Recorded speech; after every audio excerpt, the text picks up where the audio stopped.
airwaves ignite for the chosen few. He's got the voice, the spirit, and the fire. Bigfoot, Michigan, Rob, taking us higher. He built a palace of cryptids in this lonely space. True cryptid encounters, volumes 1 and 2. Coming from the darkness, tell your own tale. He's starting the job out past the setting sun. He's Bigfoot, Michigan, Rob, until the work is done. It's a Bigfoot pirate rock and roll show. On the airwaves, watch the legend grow. Come join the beyond and hear the wild scream.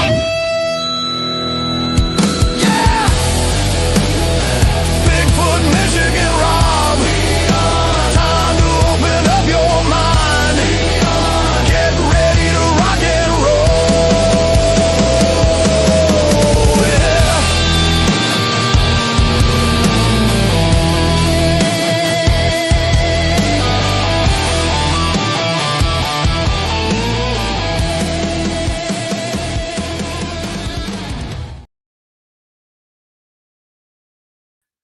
There I am. Hello, everybody.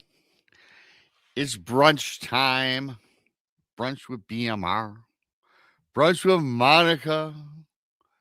12 degrees and snow in Michigan. That's right.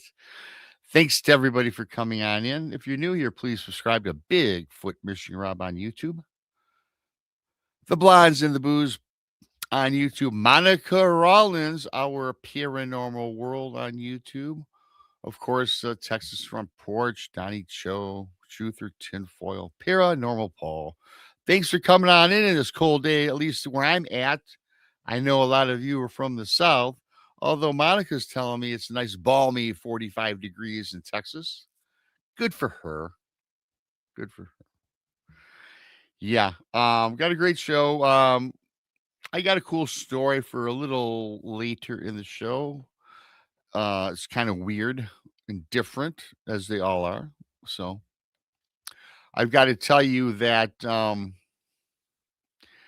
I've had a hell of a week. The plumbing is finally rectified. So thanks for everybody, for wishing me well on that. And also, as most of you know that are on Facebook, I'm in Facebook jail. Good old BMR landed in Facebook jail for the first time. I've got a lot of accolades. Way to go, BMR. That's awesome. Free BMR. There's a free BMR t-shirt floating on the internet. That's right.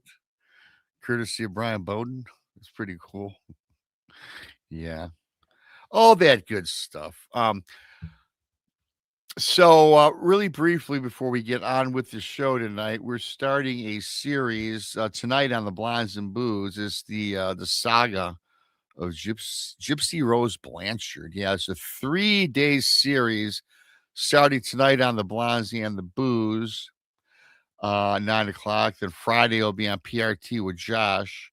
And then Saturday night for me is a little different show. The format's different because we're going to conclude this epic saga Saturday night. So you got the Blondes, you got Josh, you got good old BMR, 3 straight days discussing this many twists and turns of this saga. I started getting into it the other night to do my research on it, and yeah, it's definitely interesting. So tune in for that.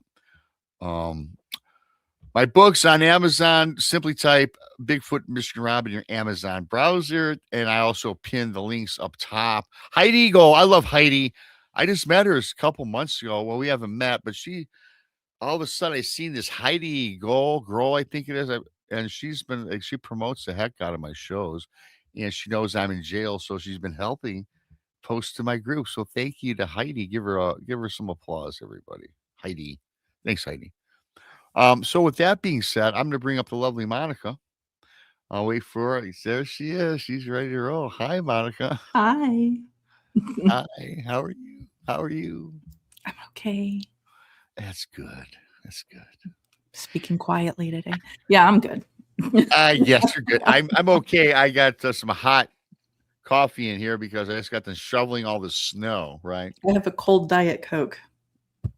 Ooh, Diet Coke, eh? Actually, tastes okay. I mean, I'm diabetic, so I can't have like tons of sugar. Well, I did not know that. Yeah, I am diabetic. So, and my sugar because of the surgery has been like insane lately. Like I'm having a really hard time controlling it. So, zero sugar. Zero sugar. Until I can get it under control. Yeah. Under control, that's the most important thing. I have a friend who's a diabetic. He's been diabetic for 30 years. I mean, he takes, I guess, an insulin shot whenever scheduled. So you have to do the same thing then? No, I've never been put on insulin. I've always only ever taken oral medications, or injections, but they're not insulin injections. It's like GLP, but it's actually for diabetic purposes. And I can't take that because of the incisions around my abdomen. So I'm down one of my meds. So I've got to get my booty out and hustle it a little bit more. I can't like exercise at the gym right now, but I can go for walks. So I think when we're done with the show, I'm going to hit the trail across town at a park. Hit the trail. I like that. Hit the trail. We're always on the trail, aren't we? We are. We're on the trail of something. We're on the trail of something. A little bit later in the show, I got a cool story about being on the trail. It's very email I got. I'm going to share that in a little bit. I gotta ask you, what landed you in Facebook jail? Well, you know what they told me? What landed me in Facebook jail, and I don't get this because I'm a member, pre-approved for posting, by the way. I am spamming my YouTube show way too much, they tell me. If I post regular personal stuff like hi, or show a picture of me, shoveling snow, the normal stuff I can post. But when it comes to posting my YouTube shows, spamming. And so I counted and I sent them hey, said, look, I'm not spamming anybody. I've been doing this for a couple of years now. I'm a member of about 50 groups, and I don't post all 50 groups, just the ones that are pertinent, right? Right. Yeah, I do too much. I'm taking advantage of being allowed to post in groups, even though I am like pre-approved. I don't get that. That's weird. That is extreme. So I can post my shows twice a day.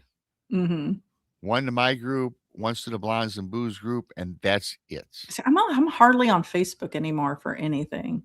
Yeah. Like I go on there maybe twice a week, maybe 3 times a week. And I'm on Instagram and TikTok more than anything. You're on it. I can't figure out Instagram. I can't figure out how to load shorts on Instagram. I don't know if sometimes it comes out as a reel, sometimes it's a picture. Well, a reel is a short. That is a short. Reels are shorts. But if I want to cut a short, let's say this show ends and I want to do a short segment for to post. It doesn't. I don't know how to do that. It can't exceed 90 seconds. Okay. So the maximum length of time on Instagram is 90 seconds for a reel. But I'm even confused when I just post a show on it. I mean, number one, they don't let you drop a link. You can put a link in the comments. What you'd have to do is go in and post. Yeah. And write a description. And sometimes they won't let you put the links in the descriptions. If it won't let you do that, then go into the comments and pin your comment with the link. Okay.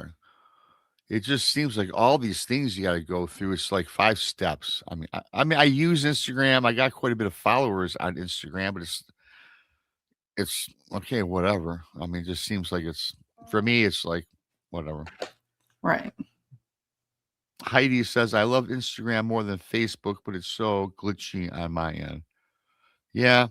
That's not for everybody. I get it. Yeah. I mean, I like it. I got people follow it, but it's just like half the time, I've got like 5 Instagram accounts. I've got a lot of Instagram. I'm a member of one of yours, your regular one that I did notice that. I But mean, most of them I don't use. I use the one that's my name. And then I think I'm a member. Our of that. Paranormal World, I might post, like, I'll do shorts on Our Paranormal World where I'll give the explanations of like Krampus or, the Banshee or something like that. And then I've got one for my family where we like post trips and stuff like that. And then I've got one that's from my original podcast back in the day, Strange South Radio. So I've got that one. Oh, really? I don't know. I gotta check that one out. And then I've got another one that's kind of like witchy, like metaphysical stuff. Very nice. I'll have to investigate that and sign up. Are they all private? No, none of them are private. Public? Okay. They're all public. Yeah. I'll check it out. So yeah, if anybody during this show, I've got my plumbing is all taken care of for those that care. The reason I only bring it up is because between 12 o'clock, which is already past, and 5, I have a small leak, and I might have to pause the show for like 20 seconds to let them in my house. Fortunately, it won't affect the show because it's quite a distance from where we're at. But I hope they don't come during the show because I want to ask them some questions. Gotcha. And before we get started, I don't have my YouTube account pulled up because I'm kind of tired. So I don't want to have to switch back and forth. So everybody that's saying hi in chat, hello back, I'm not going to be able to respond because if I type here, it will come out as BMR saying hi to you. Yeah, well, Monica says hi. Monica says hi. I see you. I see your comments. Yes, she does. I do that. When I'm on like somebody else's show and I have to type as the blondes and booze, I'm like, hi, everybody, So yeah, I get it. It's a pain in the butt.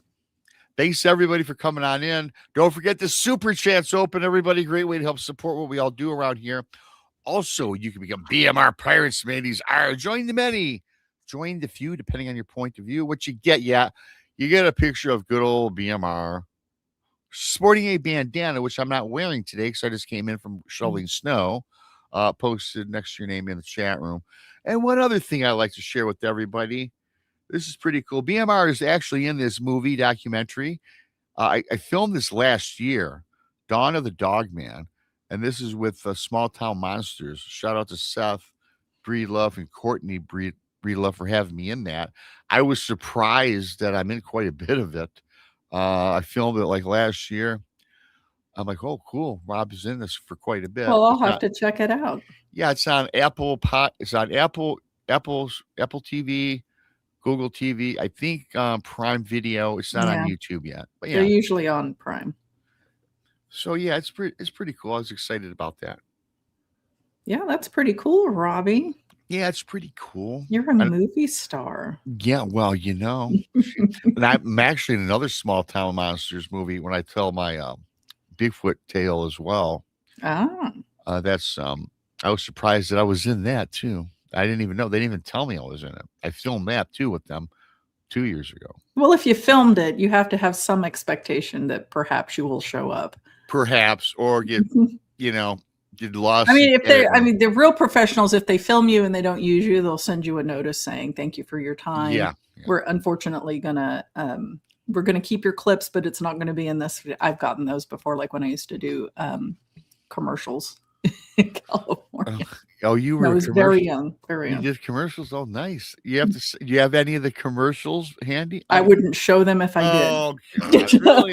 They were just like for local things around town. It's not like a nationally broadcast or syndicated. Well, that's great though. That's awesome though. I mean, at least you shot one. Yeah, I bet you, as a kid though, you were probably pumped up and all excited.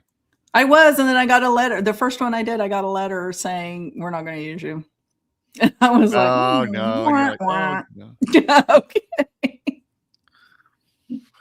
Yeah. So if you're new here, please subscribe to the channel. We kind of kick it a little bit. We don't know where we're going half the time. I do have an email encounter, so I'm going to talk about it here in a minute. Mike, I'm going to ask you though, because we all know you've had a big Dogman experience. Mm-hmm. Do you, and I'm going to ask you a little bit about the Bigfoot thing because you remember this story I did with you. I think the forest can be deadly. I think that the forest, a lot of missing people, missing Sure. persons, It'd and be, it could be yeah, from anything, the anything. human Yeah. hand, cryptids, the paranormal, Just anything, bad luck too. or That's why I bad always tell luck. people don't go out by yourself because you could be 100 yards from a busy road and break your leg or break both legs, God forbid. Yes. And what are you going to do? Right. And Like, that's funny you should bring that up because this guy, when I share this in a moment, by himself, camping by himself. Well, hello and thank you, Paranormal Paul, for your awesome for BMR's pipes. Yes, yay. thank you. That'll certainly take up 0.002% of the bill, but Yeah. you know what? It's extremely appreciated, It's a Paranormal small Paul. donation towards fixing Robbie's plumbing. Yeah, and it makes me smile. It makes me It smile, Paul, does. and I appreciate that. You're awesome. And if you're new as well, Paranormal Paul.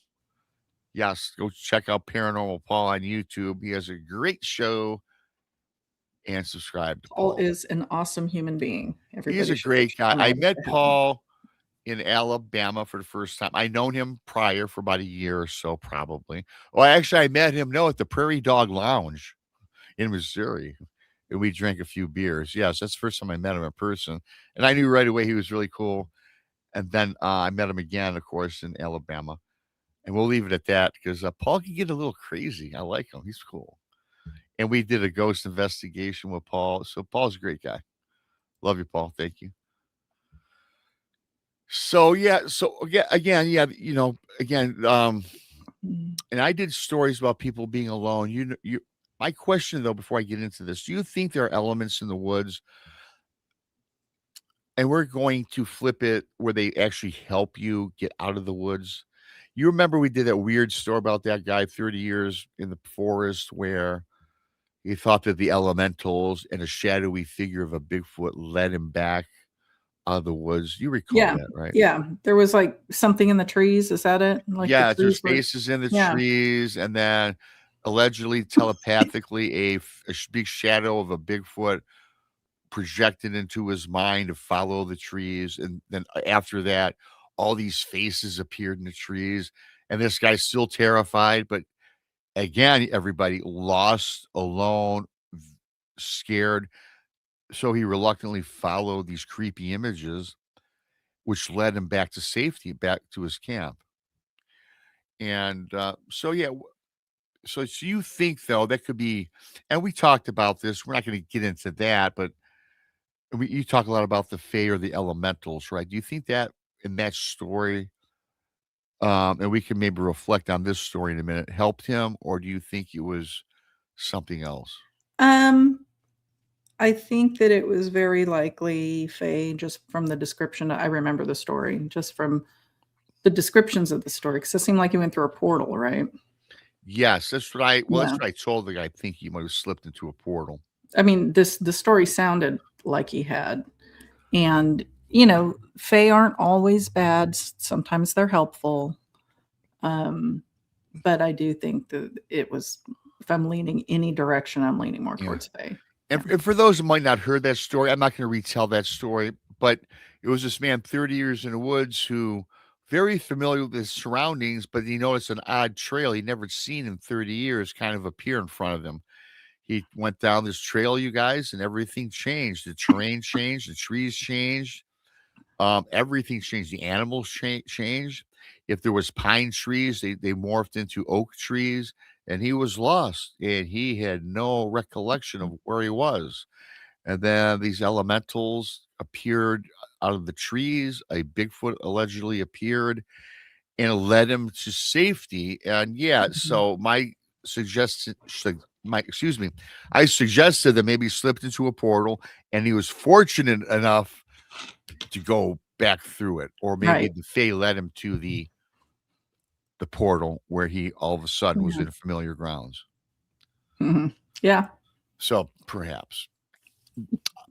This story here is not quite like that.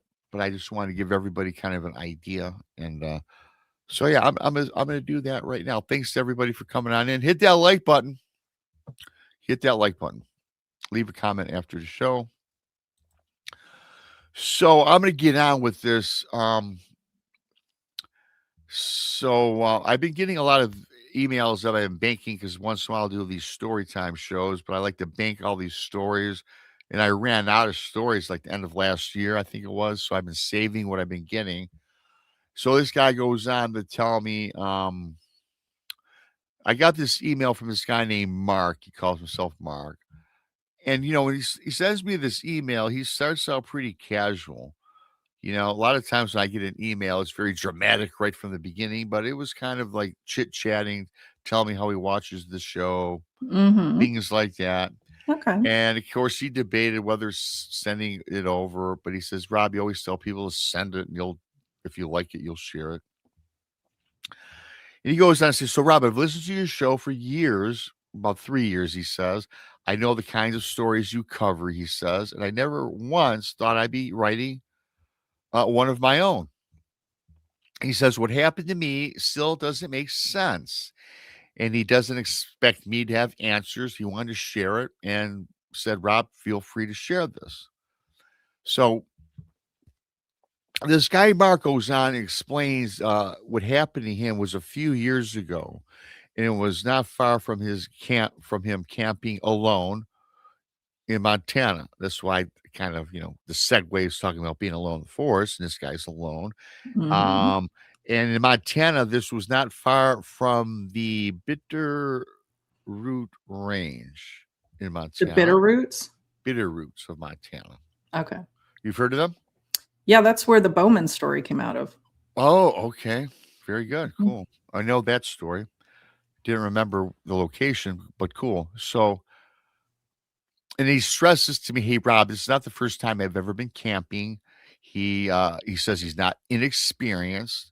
He wasn't reckless, much like the other person that I spoke about. He says he's done many solo trips, just like the story he was telling me in his adult life. He says usually it's just him, a tent, a pack, enough food for 2 or 3 days, fishing rod, and of course he always packs. You can't say what I want to say. A bang stick. A You pew guys, pew. pew pew pew Pew pew. pew pew Pew pew, like Star Wars. pew Pew. pew. Yeah, he packs that. So he's going on as I'm reading through this. He says, Rob, the first 2 days they were perfect days for him. He said it was clear skies in the cold nights of Montana. Very quiet, not eerie. He says everything about the trip felt right. He says, Rob, he says there's no strange sounds, no weird feelings, no sense of being watched. Um, he says the thing, if I would have left my campsite a day early, none of this would have happened. Mm.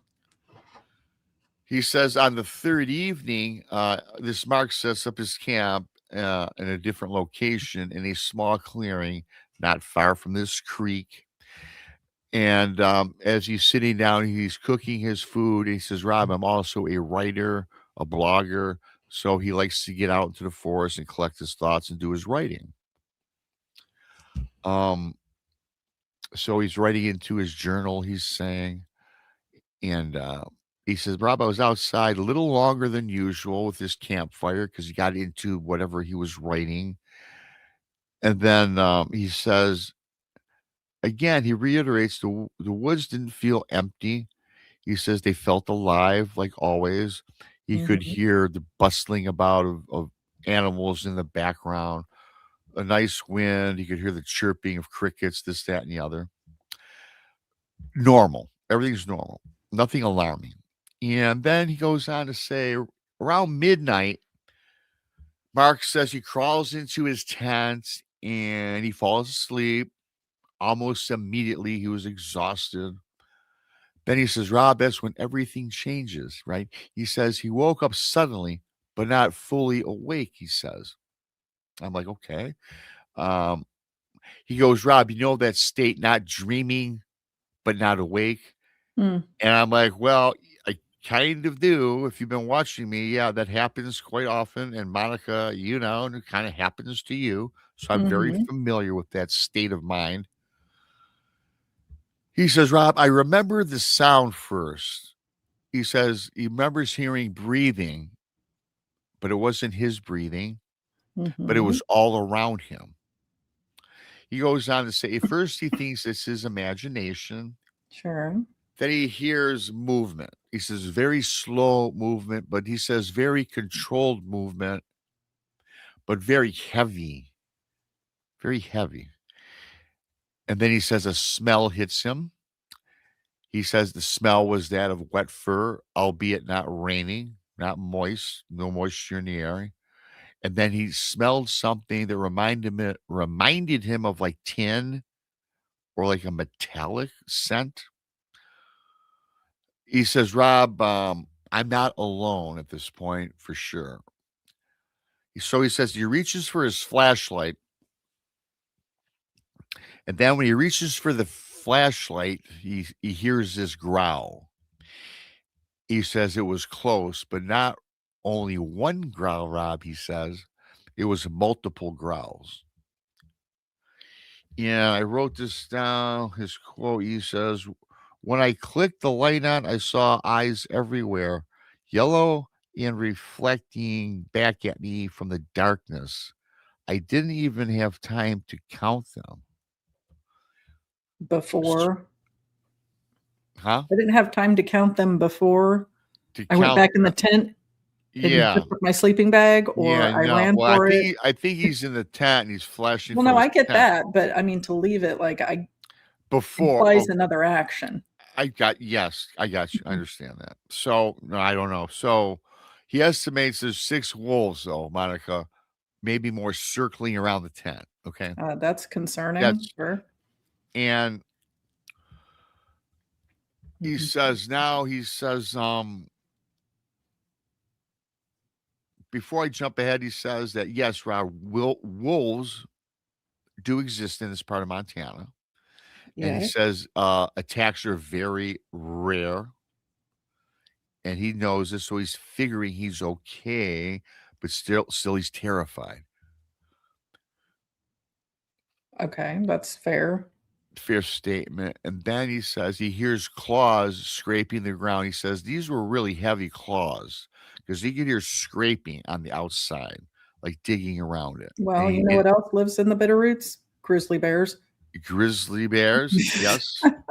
Oh, for sure. So it could have been bear, right? Yeah.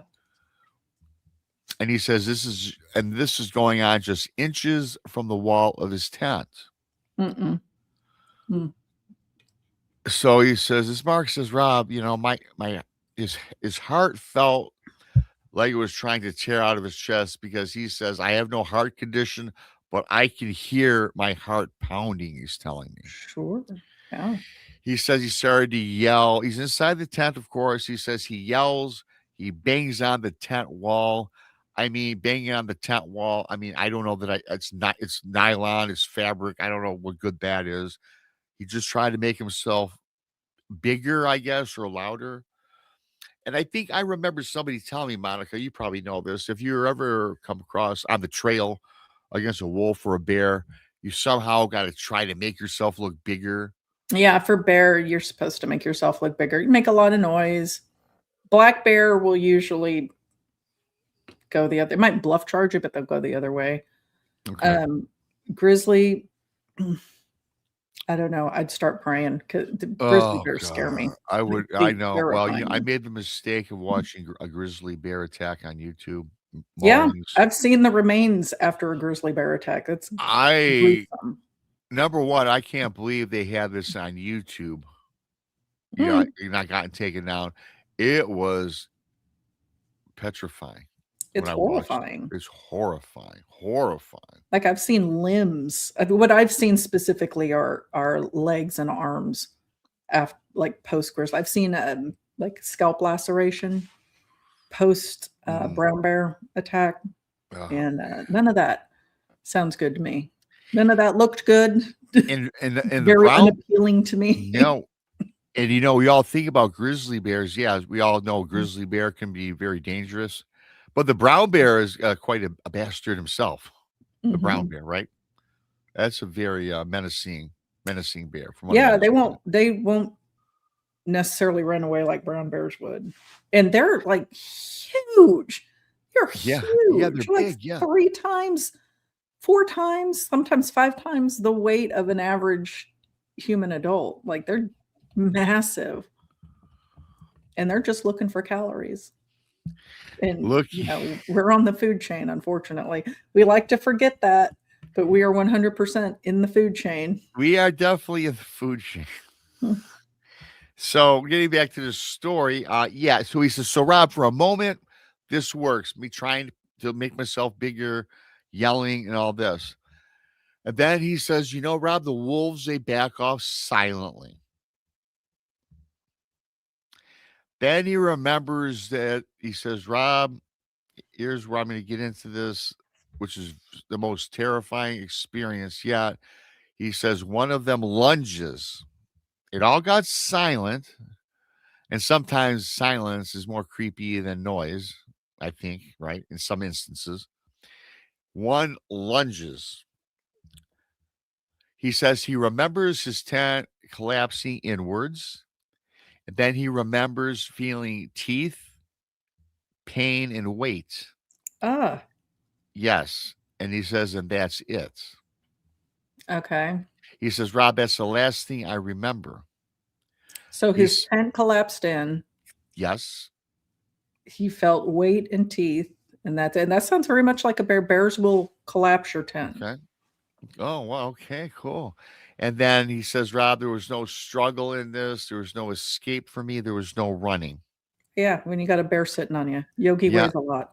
He says, Rob, it was just the impact, the feel of pain, and darkness. Oh man, he's lucky he woke up. Well, he says that's when he thinks he just lost his consciousness, right? So Mark says when he wakes up, it's daytime. Now, this is where the story to me gets eerie. Mm-hmm. He wakes up daytime. It's very bright outside. It's very quiet. It's very still. But he says, Rob, it's weird because at first I thought I was dead. Sure. I I'm Like I like, think a lot of yeah, us would. you know. I've had dreams where I thought I was gone. Mm. I have. I told you the one about getting shot in the back of my head. No. Yeah, I could feel I woke up with sweat and I thought it was blood coming down my face. Yeah. Well, that was creepy. He realizes though that he's not dead. But then he says, Rob, I also realized this. I'm not in my tent. He says he was laying outside of his tent on the ground. So really quickly, Monica, the tent collapses on him. The weight Sure. is on him. Mm-hmm.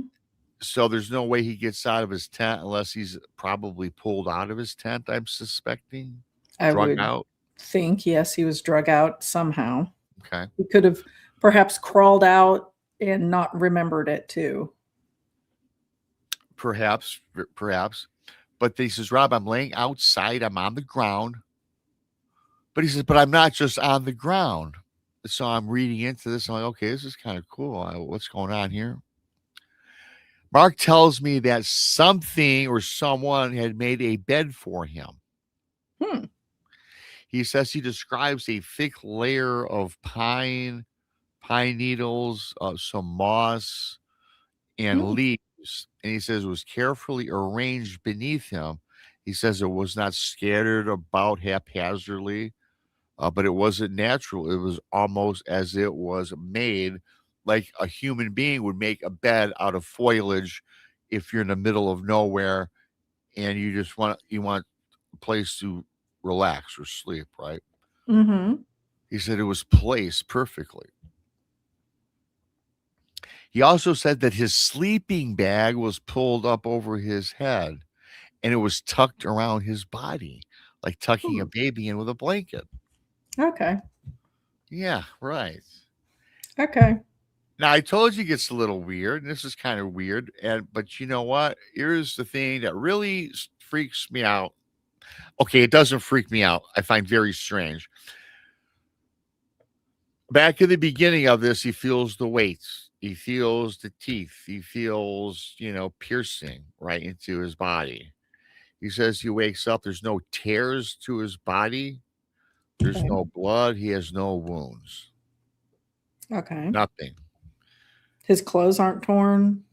Nope. He sits up slowly, expecting pain. Sure. He expects to look all tattered, as you said, clothes perhaps ripped, torn away. Nothing. Nothing. So, and another weird thing, Monica, is that his tent is standing up, repaired as best as it could possibly be repaired. It's not collapsed inwards, it's got standing, like somebody tried to, again, fix it or bring it back Okay. to. I'm like, gosh, dude. So I'm thinking, man, maybe this is just a big elaborate dream in this guy's head. We've had the dreams very vividly. You've had the sleep paralysis where y'all think that this is happening, right? So I'm thinking maybe this is happening with this guy. I mean, this is Mhm. very vivid, right?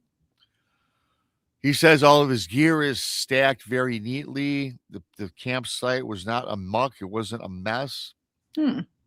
But then he says, Rob, this is when I noticed these tracks outside the perimeter of the tent and all about his camp. He says, surrounding his camp, deep, pressed deeply into the soil, are footprints. He says they're not animal footprints. He says they're not human footprints. He doesn't think, but he says that the footprints, they looked more human in shape than anything. He says, Rob, I noticed a heel, I noticed an arch, I noticed some toes, and it's massive. He goes, these footprints are massive. He estimates that he says, Rob, I swear to you, I think I measured, I had my gear on me, my basic gear. He says he takes a measuring tape, 18 inches long, he says. We've talked about this before, Monica, about 18-inch prints. That is something gigantuan. Yes, that is very large. And he says, and they were sunk far deep into the earth than any human foot could ever be able to do. Then he makes a joke about Shaquille O'Neal, who has a 22-inch foot. He couldn't even. He's probably a 300-pound man. He couldn't even do this, right? Right. There'll be an impression, but not this deep. I wasn't there, no picture, so I don't know. But he says, but they're everywhere, and they're circling the campsite. And they're like overlapping back and forth, this, that, and the other. So he says, as if whatever made them had walked around the area multiple times, he says. Then he says, as Mark says, now he gets that feeling of being watched during this whole episode of exploring around his camp. But he says he didn't feel threatened. He says, Rob, it was more like not an eerie feeling, but almost he got the thought process that being watched, yes, but more like being observed. I'm like, okay, wow, kind of creepy again, So he says he gathers himself together. He says he starts packing up his camp, and he's still trying to make sense of what happened. But then he remembers, as he's trying to piece this together, he remembers what he thinks was the wolves and the attack. Sure. And then he says, I should probably not be alive. So he says, Rob, again, I did not want to do this, but something was egging him on. He said he went against all of his instincts. He decides, Monica, to go back into the forest and try to follow where these tracks went. He tries to follow back and repurpose this whole ordeal that night. And he sees this disturbed earth and torn vegetation about 40 yards from his tent into the trees as he's venturing off deeper into the forest. Right. And he says, Rob, that's why I found them, he says. I'm like, well, found what? The wolves. He says he found all the wolves. He says they were all dead. Oh. Yeah, I'm like, holy cow. All these wolves. He says, now we know they're wolves. You suggested perhaps grizzly, but now he says they're dead wolves. He says their bodies were scattered and they were placed in like a circle. Mm-hmm. He says, Rob, there was no gunshots, there was no traps, there was no signs of any human interference. They're dead. He says their necks were broken and Okay. other necks look crushed. He says around the bodies, pressed into mud, leaves, and even stone, are the same massive footprints, Monica, that surrounded his camp and his tent. Some 45 yards out in the distance, finds the dead wolves, and he finds the same tracks that surrounded his tent. Okay. And then he says he noticed something else as well. There are no drag marks leading away from his tent. He says, nothing, like if these wolves surrounding his tent, there was no drag marks or nothing. How they went from his tent 45 yards into the woods, he does not know. So he thinks whatever it was that showed up fought these things, I guess, and maybe carried them off. I don't know. We speculate on that. Well, this is all, whatever. Then he writes to me, I got to see this. I realized that when whatever saved me didn't do it gently, it did it efficiently and eliminated these wolves. Mhm. Also felt like it protected me, saved Okay. me. He says after he found this, Monica, he left immediately after that. Sure. Yeah. And I'm like, well, yeah, I probably would have left a little earlier, but I can see that he was instinctively he wanted to investigate it, I guess, But after having a near-death experience, I don't know. I've been probably shaking more than this guy. I'm thinking, I don't know. I think when I woke up, I would try to make sense of it. Like I'd try to rationalize what happened to me. Like, was Yeah. that a dream? Was that like, but how did I get out here? Like, am I sleepwalking and building like sleeping pads in my sleep?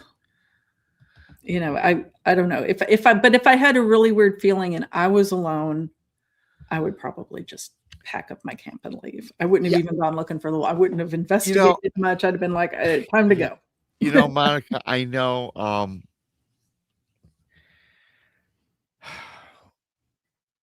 Whoa, Mr. Castro. Hmm. We have 5 new pirates, mateys. Thank you to Woohoo! Mr. Castro. Woohoo. Very cool. Congratulations to the gifted Mr. Castro. Thank you so much. Appreciate you.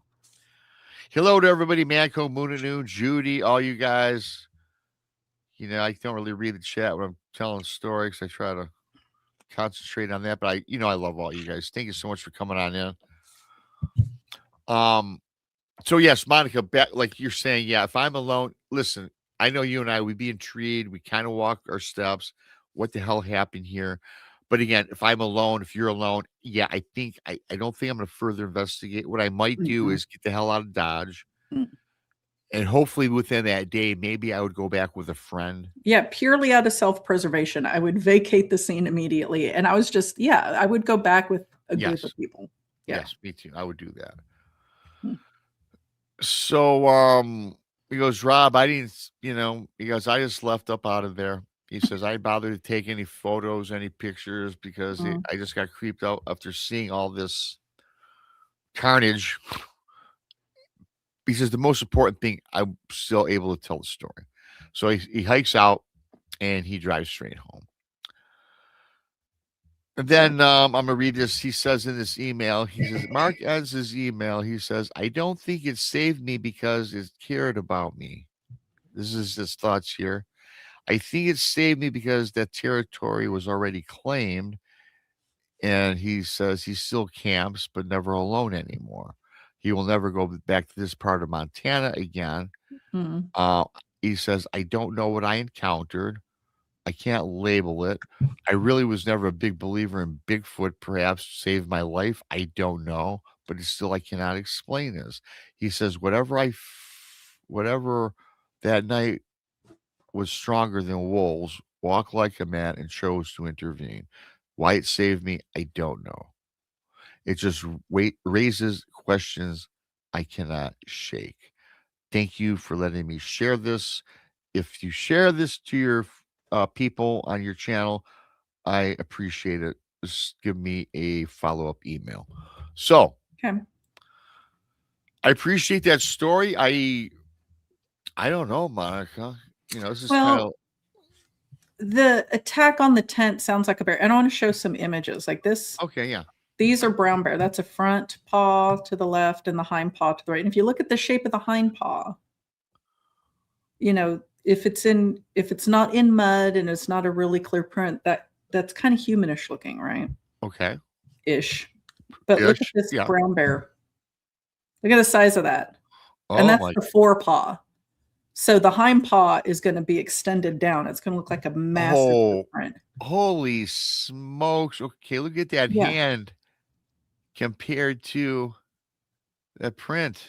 Yeah. And that's the front paw. Like I said, the The hind front paw, the paw. hind paw is going to extend even further Oh back. my So, lord. I never realized that. yeah. So, and I'm not saying that the tracks he saw were or weren't a brown bear, because brown bears, any bear track is going to have the claws above the toes.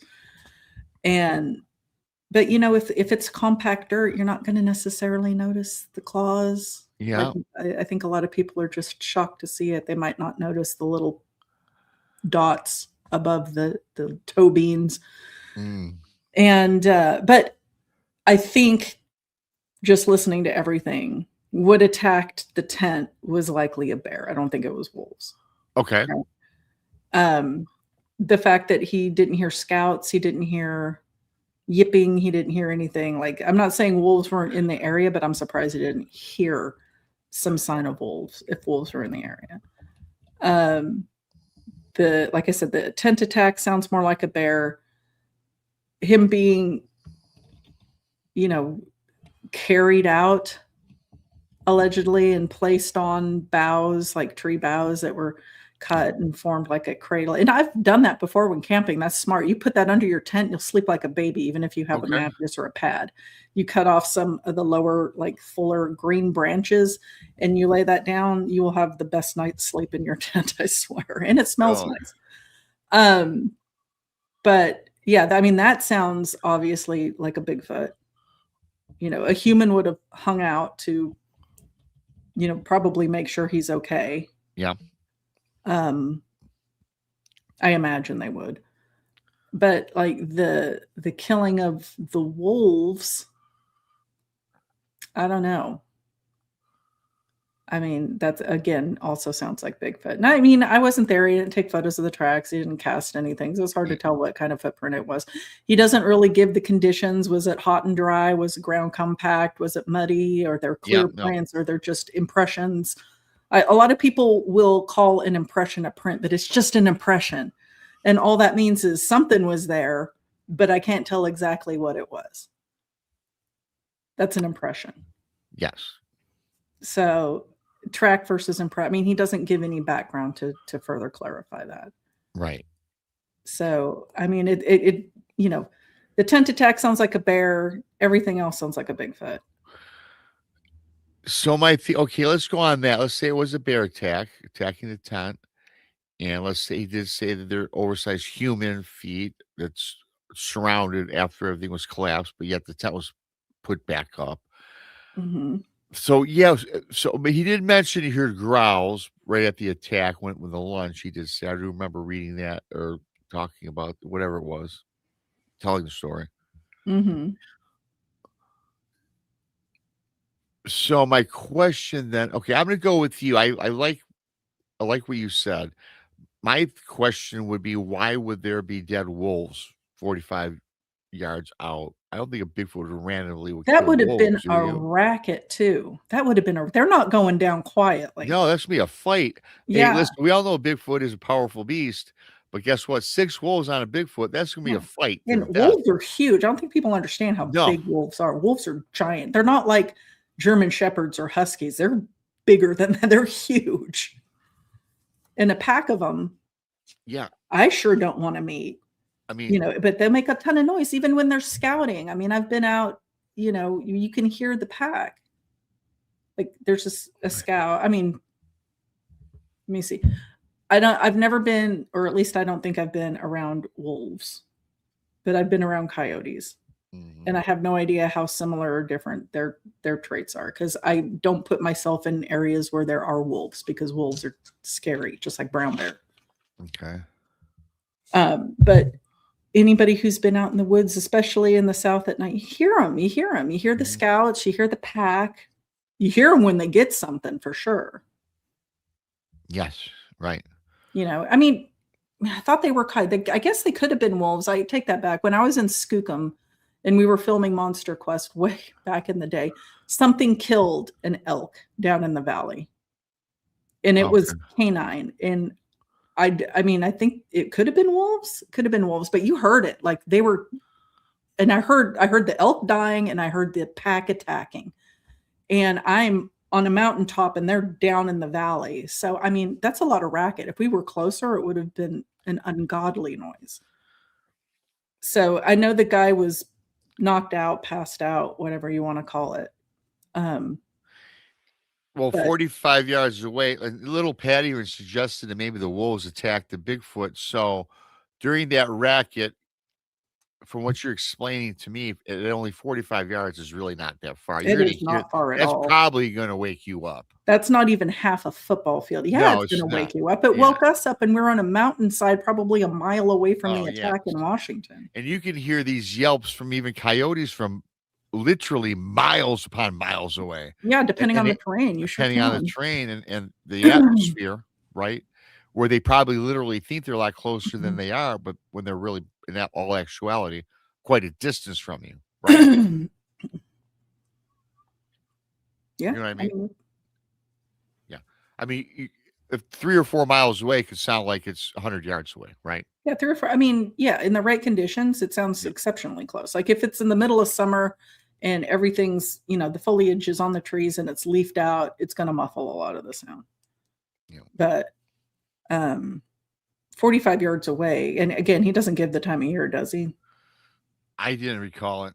You Yeah. said it See, was he cold at doesn't give a night. lot of background information to help. Like, Well, a lot of these times I can't make I'm not gonna add to it. I'm not gonna change the narrative, but no, there was not the I mean, time of that's the where year. research you ask follow-up questions like what time of year was it? Yeah. Da, If da, I da, da, would da. have had an open communication with them, I would have certainly asked them, Sure. was it December? So Was this yeah, I mean, but yes, the what I heard, of course, I've got a clear sound because I'm on top of a mountain and they're down in a valley, so the sound's traveling up, but it was loud even there. So I can only imagine 45 yards away, even with a fully leafed out tree line between you and it, you're still going to hear it. I mean, it's going to be loud. Mhm. But again, I mean, if the guy's knocked out, then he's not going to recognize that, I'm sure. Yeah, well.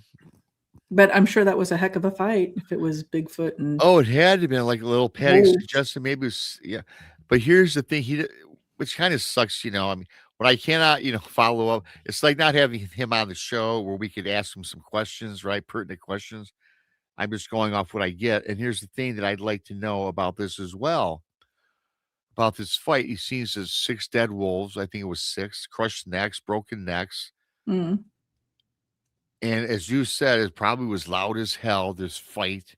He right. didn't mention anything about seeing any blood or anything, because you know that the Bigfoot, I know it probably took him down if this was indeed a Bigfoot. Probably they got some bites They and got some some, claws. They got yeah, some work nips in for done. sure. You Yeah, would they think. had to have. You think there would have been blood around here? Again, didn't bring it up, wasn't on the show, and I'd like to have known a little more detail. Mm, I'm just not going to make it up and throw it in there to spice it up. I'm just going to tell it how it is, right? But I'd have liked that. I'd like to know if it was summer, spring, or winter, because yeah, Montana's cold all the time, from what I understand, up in the I have no idea. mountain area. I thought Just- about taking a group up there, and I mapped routes to take in the bitter routes, and then, I started doing like research on the fauna specifically. I was like, oh hell, I didn't realize brown bear went that far west, but yeah, they do. And I noped right out of that planning because I'm not going anywhere that the brown bears are. for sure. We're not really a fan of the wolves either, especially up there, because that's still super wild. Yeah, where I live, there are no wolves that I know of. We have a Black Panther sighting once a year. I think there's more people making that up, though. But I will tell you this: we found cougar cubs 100 miles north of me. That's cool. Cougar cubs, Yeah. they're pretty cool. Cougars, Yeah, I like pretty neat. cougars. And I know we have them up north. And cats. So when we would spend time in the Gifford Pinchot, right? There was a town a little over an hour down the mountain called Cougar, obviously named because of cougar in the area. And I remember when we were camping, my friend and I were walking down a trail, and we would talk as loud as we could and make noise.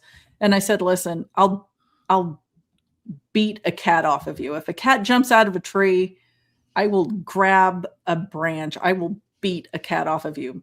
But I'm not messing with bear. If you're attacked by a bear, I don't know what to do, because bears can't retract their claws. Cats No, can. I know you told me. I didn't really realize that until you told me that. I says, no way. You're a goner. Right. You are a goner.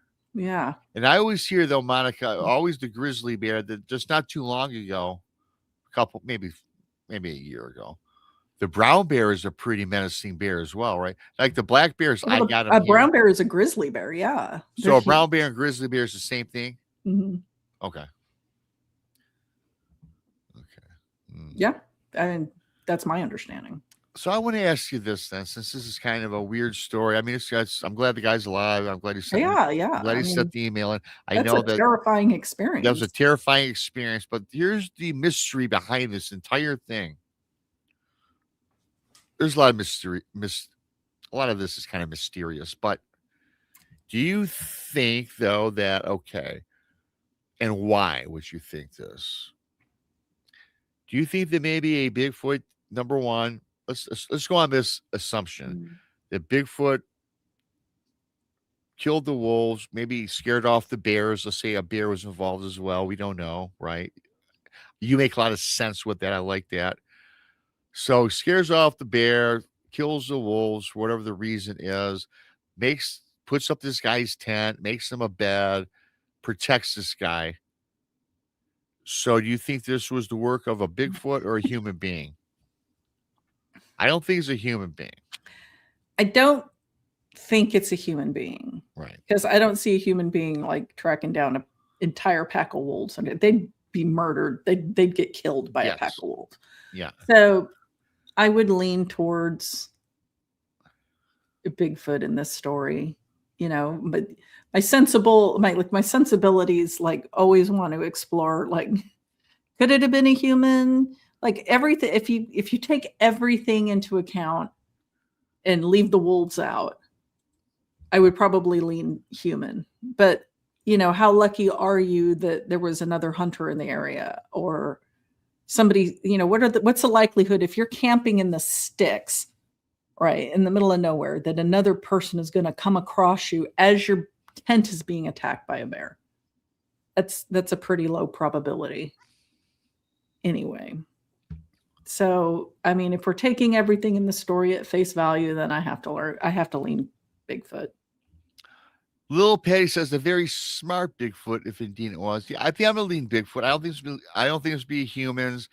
They've been killed. They're not gonna go track. I don't think. I like what you said. If the wolves were not involved and found dead, could have been a human. My only thing would be a human. If I was that human that helped this guy, I'd have hung around. I'd have hung around. Yes, you're in my mind. I'd have hung around, waited for him to wake up, make sure he's okay. Unless they flipped out and thought the guy was dead or dying, and they went to go get help. I mean, that's something too that could have happened. Well, like one solo person comes across another solo person, they need medical attention, you think, perhaps. So what do? Do you stay there to make sure that they live through the night, or you do immediately try to go get help for them? Yeah, I think it depends on if it was me by myself, and I'm not going to ever go by if it's me, I'm not going to be by myself in the woods anyways. I'm just not that dumb. I'm not going to get lost or nothing. But Well, I mean, a lot of people do go out camping and hiking alone, and I would go and if you hear the story of I've done it 100 times and I've never had a problem. Let me tell you about Julian Sands, the actor, right? yes, right. Julian Sands, the actor, he was in Warlock, he was in Arachnophobia, he's in a lot of very I know who that. popular I'm 80s familiar movies. with the name. And he went for a hike on a trail he's been on before, like a route, like I've done it 100 times. I'm just, there was a storm coming in. He probably shouldn't have gone, but I'm sure he thought, I've done this 100 times. I'll go up there and come back before the storm hits and everything. He didn't make it out. He died on the side of a mountain doing something he's done 100 times. That I was remember not that a big story deal. now. Yeah. Okay. So keep that in mind. For sure.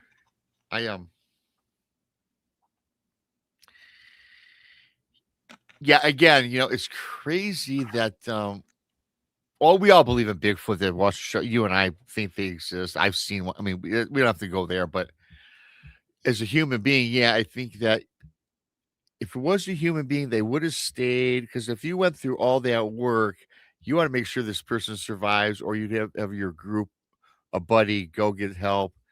So yeah, it's very amazing to me that this guy perhaps was saved by a forest being, right? Whatever you want to call I it. mean, if we're taking everything in the story as it is, then As it I mean, is, it's leaning Bigfoot for sure. it's leaning Bigfoot. Nothing paranormal out of the ordinary. I don't think anything paranormal No, happened there. just is something that I think there was some flesh and blood activity going on, right? Which I tell you what, Monica, thanks to everybody for coming on in because I just got a text, kind of perfect timing. We'll cut the show a little short because the plumbers are going to arrive in 5 minutes. So it's kind of good. We can do that because I want to talk with them. I don't want them doing the work when I'm doing this. But really briefly, though, I want to thank Paul, Paranormal Paul, for your awesome super chat. I want to thank Mr. Castro, 10 new pirates. We normally go 90 minutes on the show, you guys, but I got some plumbers coming over in a few minutes. Tonight, you guys, don't forget Monica, Sunday. You on Sundays? Are you Yeah, gonna do it I'm on Sundays. It's either going to be me and Tex, or I'm going to finally edit out that video and get that put up as the pre-record.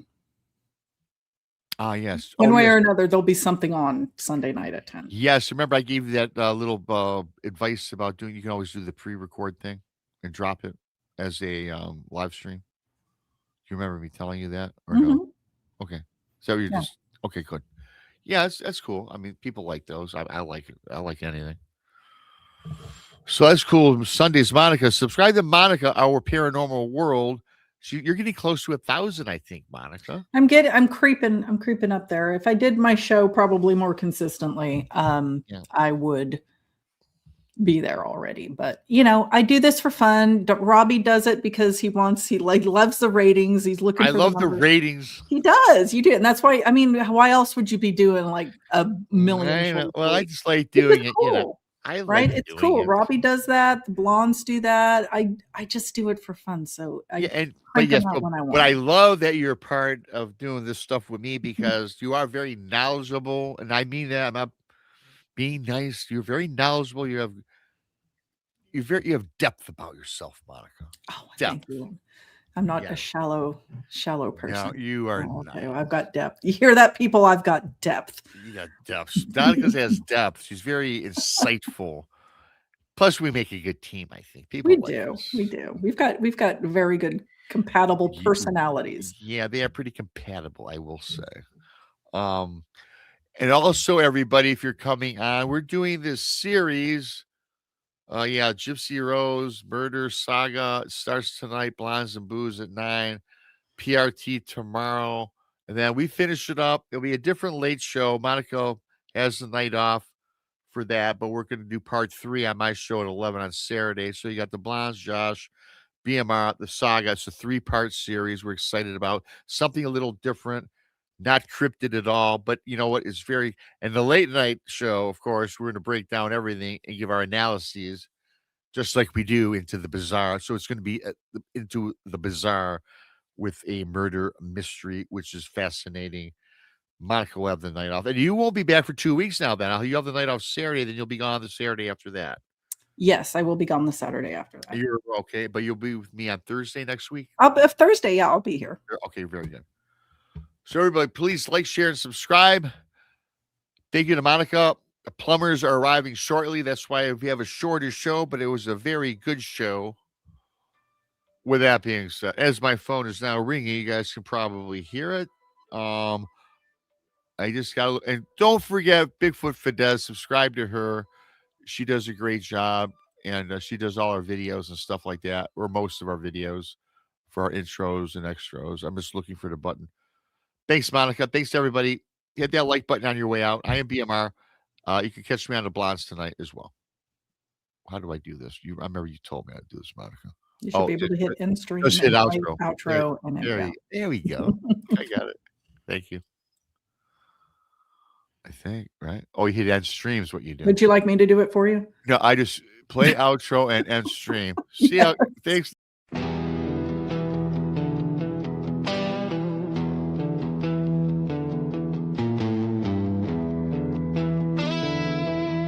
Thanks for watching Bigfoot, Michigan, Rob, and beyond. Join the many. Join the few. Tuesday night PM Eastern.